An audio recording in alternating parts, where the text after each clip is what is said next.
This video will contain spoilers. I have a cold right now. It hurts to breathe. My throat used to be bad, but it's better now. And my nose is just constantly running like a tap. So that's not the best. It feels like I haven't been to the cinema in quite a while, even though it's only been about a week and a half. It's not because of the cold. Like, I only got the cold yesterday. There are two reasons why I'm in the cinema in, I don't want to say so long, because really it hasn't been so long. I'm just used to going so often. But, you know, it's out of character for me to go this rarely. It's not because of the cold, or, well, it is now. But before that, it was also the fact that there's two films that are currently out that I want to see. One of them, Ginger wants to watch. The other one, Man possibly wants to watch. So, just waiting on them deciding when and if. Anyway, I read The Evolutionary War. It started off terribly, in my opinion. Like, I didn't understand what was going on. I thought that maybe you don't actually need to read the annuals, you just need to read the bits at the end. But as it went on, it became more clear. I think it's really good. Although now that I've seen like the comics version of the High Evolutionary, I don't like the Guardians version of him. I didn't have a problem with him when I seen the film originally, but now that I know what he's like in the comics, like it's disappointing. Not to say that Guardians is bad. It's amazing.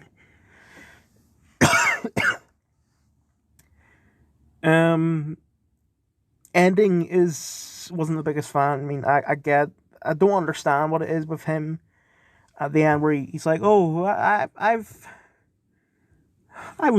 evil actually. I should kill myself, and I don't even think he does that. I think he goes back to being a villain, but I just don't. I don't know.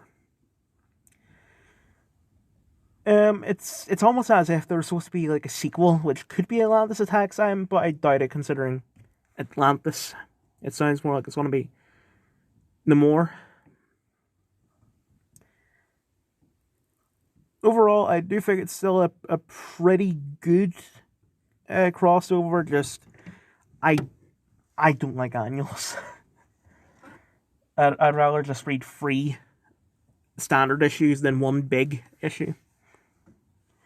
Beginning review of the Lego Ninjago movie game. I have never seen the film. I've seen a couple episodes of the show maybe 10 years ago, and I liked it at the time, but if I watch it now, I probably hate it. The game itself is interesting. It's very different from other Lego games. There are no red bricks. I think you have these scrolls that I don't know if they act as red bricks or it's something else.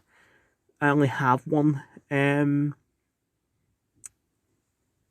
got like proper combat, not just hitting things until they break. Technically, the stud shit, like True Jedi, True Detective, stuff like that, that is technically in this, but it's a little different because it carries over. So instead of it being like 1 per mission, there's 20 in total. And the first requirement is, say, 5,000 studs. If you pick up 2,500 in the first level and then 2,500 in the second level, that's you on the stud level 1. And then it'll go to, say, 10,000 and so on. I don't mind that, but it's... You know, I'm going to let it cook, but I would prefer it if it were a bit more normal. Or if they made it more like Lego City Undercover, because that was different, but that was really well. That's one of possibly my favourite Lego game. Anyway. I need to blow my nose. Wicked Little Letters. I cannot say that fast. Mixed ratings. I watched it in cinema. Olivia Colman, I think, and Jana Fassan. I think she was in Demon 79, but I'm not sure. I don't know the others.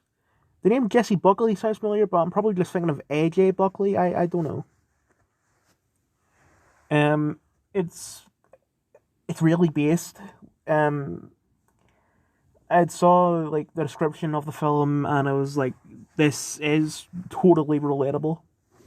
I don't think I've ever said this in a video, but not really recently because it's been about a month, but I've been having problems with my granny because she doesn't like it when I, in particular, swear. Like my younger brother, when he swears, she just completely ignores him. And I don't just mean like whatever. She's like, oh, your brother has never sworn, and like, yes, he does it all the time in front of you, and she does it all the time as well. It's only when I do.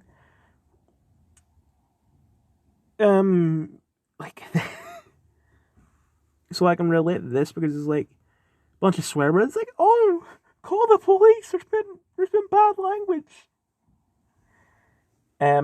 That's another thing that makes it basic. It's sort of like anti-government, a little bit. So I didn't enjoy it as much because of my cold. I think like I wanted to laugh, but I just can't because of the cold. You know, it hurts the move. I shouldn't be speaking right now. I want to keep my words to a minimum. But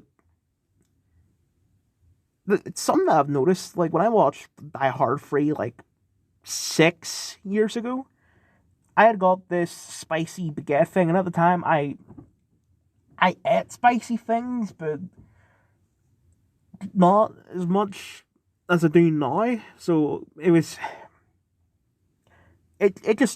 ruined my watching of Die Hard 3. I still think it's a good film, but it's in my opinion it's the second worst Die Hard. Um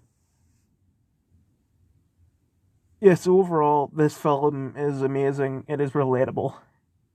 Go watch it. I don't think I've ever sounded different from a cold. Like I've seen a couple people make YouTube videos like, oh, it made me sound a little different. I have a cold. I don't think I've ever sounded different with a cold until now.